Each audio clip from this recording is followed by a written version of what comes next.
I called that shit. Okay, I knew that shit was coming.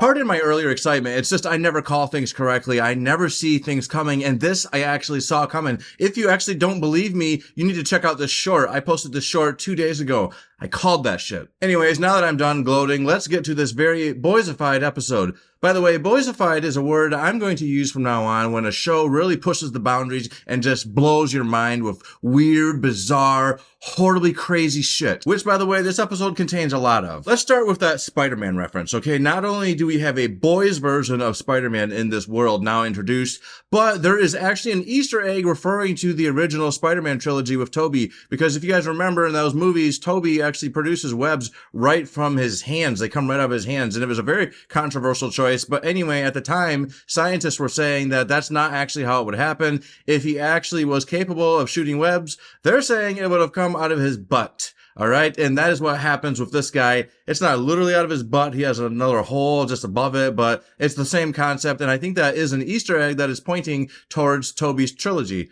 That's pretty cool. What is it with completely depraved people in this show? Is there something about being a superhero or having superpowers that makes you a sexual freak? It's not necessarily just the soups either. Look at Ashley. This woman is messed up. She is into some crazy kinky stuff like putting beads up someone's and using a button to control it. These are the things that are so depraved about this show, and I'm just thinking, my God, I hope our world isn't really like this. Poor Huey. Man, this guy just keeps getting put through the ringer. IGN recently wrote an article. I like IGN, by the way. They have a lot of good stuff. Some people complain about them, but to screw those people, all right? IGN wrote an article about how the show needs to stop torturing Huey because Huey ends up getting the worst of everything. And boy, this show does more of it to him. Poor Huey. He is getting tortured left and right in this show. And this was a very uncomfortable scene. This poor guy just keeps finding himself in very odd positions, like having to put his bare ass on a German chocolate cake and then fart because Batman is into that. Or should I say Tek Knight, because that's his name in the show. That's right, we have a boysified version of Batman named Tek Knight, and he has a bat cave, or, you know, a Tek Knight cave. He has a butler. He has that same origin story,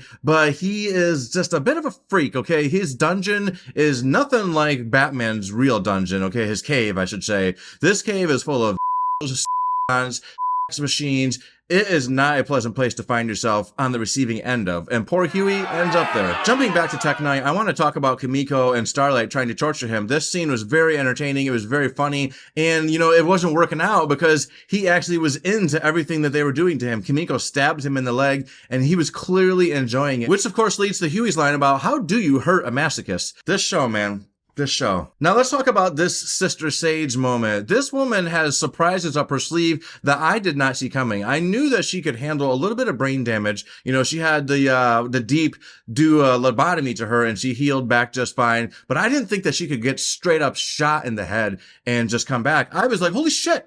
They just killed off Sister Sage. I know it's coming. She is going to die for sure. And I was like, all right, I guess this is how it's happening. A little anticlimactic, but I guess this is what's going on. But no, she actually ends up later on walking around, wiping it off. And as a result of that bullet wound, she's kind of going through a special stage where she is just very strange. She's craving chocolate. Homelander's looking at her like she is out of her mind. She appears like she's super drunk. And, you know, he feels like he's the only one in the room who's capable of getting anything done. I loved everything about that scene as well. Homelander's been going through a lot of stress this season. Most of it's all self-induced because he's a psychopath, but he has found a new way to relieve said stress.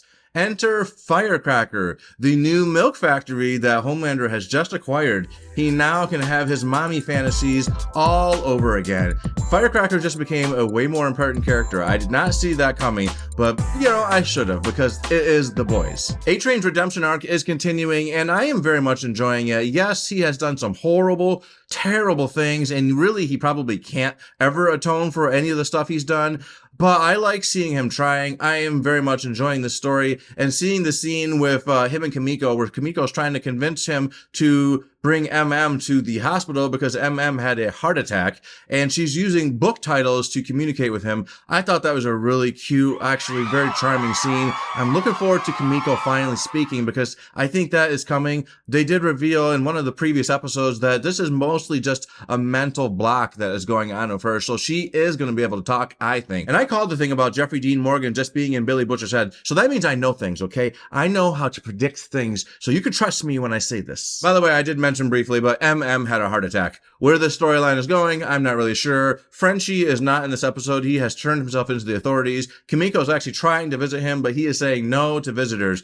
I am wondering, like I said, I think Kimiko is going to eventually speak, and this might be the storyline that leads to that. Frenchie might finally get her to talk because she is very much missing him. She cares a lot about him and she wants to communicate with him. So, what do you guys think? Is that possible? Put your thoughts on this episode in the comments. Did you like this episode? I thought this was a great episode. I very much enjoyed it. Sorry I missed reviewing last week's episode. I just got preoccupied with other stuff. But yeah, did you like this episode? Did you like this video? If you liked this video, please hit the like button. And if you want to hear more things from me and you haven't subscribed to this channel, well then what the heck are you waiting for? Hit subscribe. Later.